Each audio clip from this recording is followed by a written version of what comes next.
BBL 851, turn right, heading 180. Order 14 Papa, turn right 245, report localizer established 27. Hey all, welcome back to another aviation news recap video. As promised, it's a bit of a longer video with more stories covered. This is something you all have said that you've wanted to see on the channel, so I'm listening. I'm all ears to any of your suggestions, and I'm going to continue. Once again, before I begin, to reiterate, I have opened up a new Discord server. You are more than welcome to join. We're 500 plus strong, so I'd love to see you all there. Anyway, the aviation industry has been unforgiving over the past year, and Air Canada have joined the club following late last week posting their financial results for the 2020 calendar year. It was their worst performing year actually in their history, and of course can be directly related to the pandemic ongoing. I just wanted to go over their numbers for you all, as they may be of some interest to see how the airline specifically is performing. The carrier has announced that its revenues for the 2020 calendar year sat at a total of $5.883 billion. However, this was down a whopping 70%, or from a total of $13.298 billion for the previous year. However, for the fourth quarter of 2020 alone, Air Canada said that they reported a total loss of $1.16 billion. Something a year prior not only would have been unheard of for a full year, but also impossible for quarterly results. However, the impossible has been very much made possible thanks to this pandemic that has struck.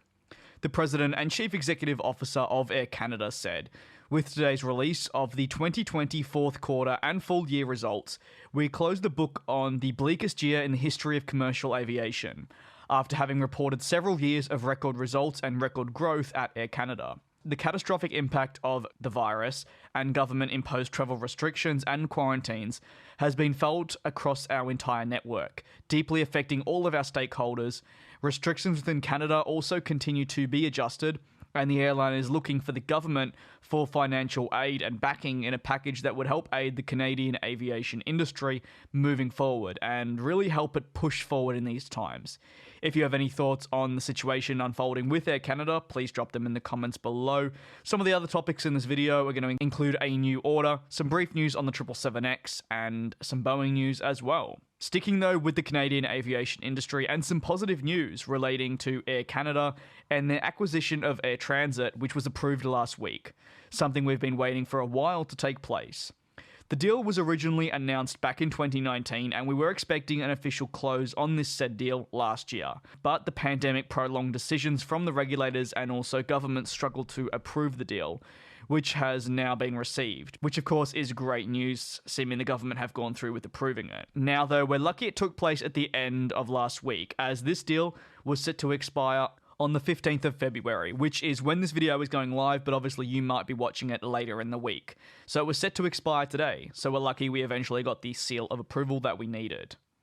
Conditions for the deal were also put in place, like jobs being maintained in bases of certain locations, like that of Quebec, where a head office of some 1,500 French-speaking individuals will have to be maintained and so forth. The government essentially have deemed this to be a requirement.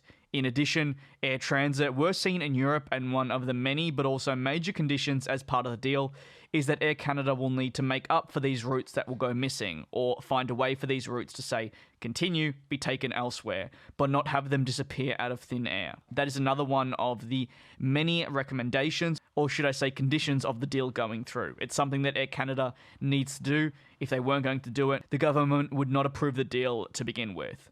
We'll learn specifically more about the exact future of the two carriers, especially that of what Air Transit will become in the near future, as more emerges. But the confirmation on the deal closing was one important step in the right direction, and I'd say some very welcomed positive news in the aviation industry. Now to the Boeing 777X, which has once again continued to feature on the channel, but I promise today it is very brief. It's something that I think we can all agree and say we were expecting given the current situations, but Emirates has said, specifically the executive Tim Clark, that he sees them welcoming on their first 777X in now at least 2024. This is after the previous date that was given, which was for the end of 2023. Once again, I say it's not a shock. The date for an entry into service for the 777X has continued to be pushed back, and all things considering, what we've really been missing from this entry into service date being finalised and confirmed is actually approval coming from regulators, who will be wanting to conduct their own review following the 737 MAX crisis. You've heard me say it many times now, but the regulator's review, specifically within Europe and so forth, will take longer than that of the FAA's, which means it won't enter into service immediately once it's certified, say, by Boeing properly. Emirates is also already, according to reports from Bloomberg and more, considering switching out a sizable amount of the 777Xs for the 787. The 777X, to put it into some perspective, was first meant to join up in 2020, so the delays at this point, as you can imagine, are getting quite extensive. Moving across to Boeing, the aircraft manufacturer delivered a total of 26 aircraft during the month of January, following them releasing their latest figures for the first month of the calendar year.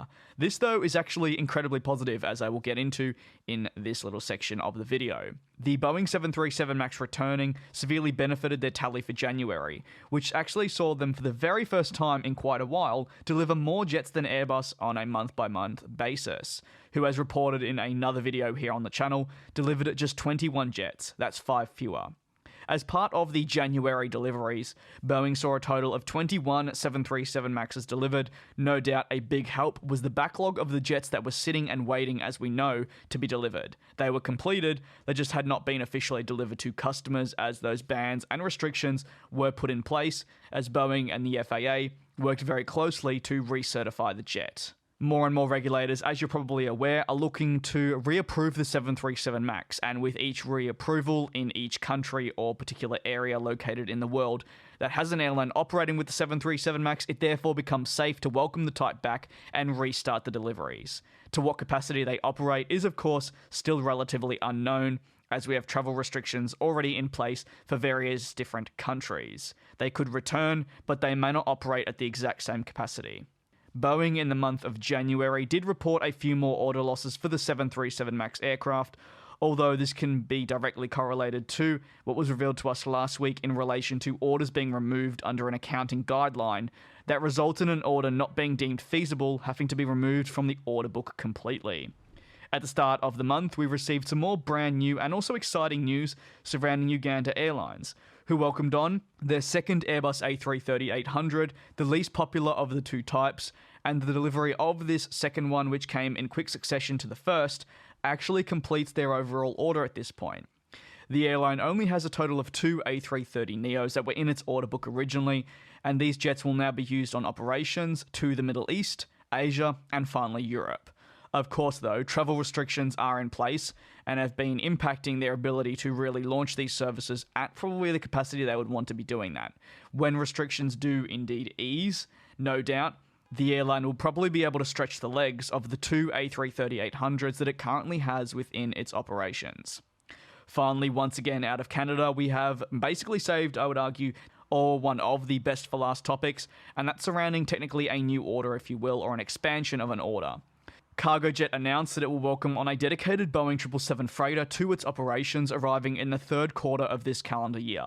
They raised a whopping total of US $275 million through funding to expand their fleet with this 777 jet. In a statement, they said, Cargojet is rapidly moving forward to execute on its growth strategy to capture additional e-commerce volumes and international air freight opportunities through an expanded fleet. The cargo company already flies the Boeing 757 and 767 freighters and also some ATR jets wet leased. The company further added in their press release that the expansion will see 5 more additional 76 freighters join up, 2 more 777 freighters from 2023, and then an option for an additional 2 777 freighters should they see it fit. What are your thoughts, though, on any or all of the topics covered in today's Aviation News Recap? I'm doing my best to listen to all of your suggestions, and over the coming weeks, I'll be trying different types of content here on the channel to see what you enjoy and to see what really sticks. I'll be trying to make some longer videos as well, as that is something you all have requested, especially in an aviation news form, so you can get various different topics and it doesn't feel like it's the same thing over and over again. All I can say is thank you so much for your continued support. It is greatly appreciated. Please do continue to take care and stay safe, and I will see you all on the next video that will be posted here on the channel tomorrow.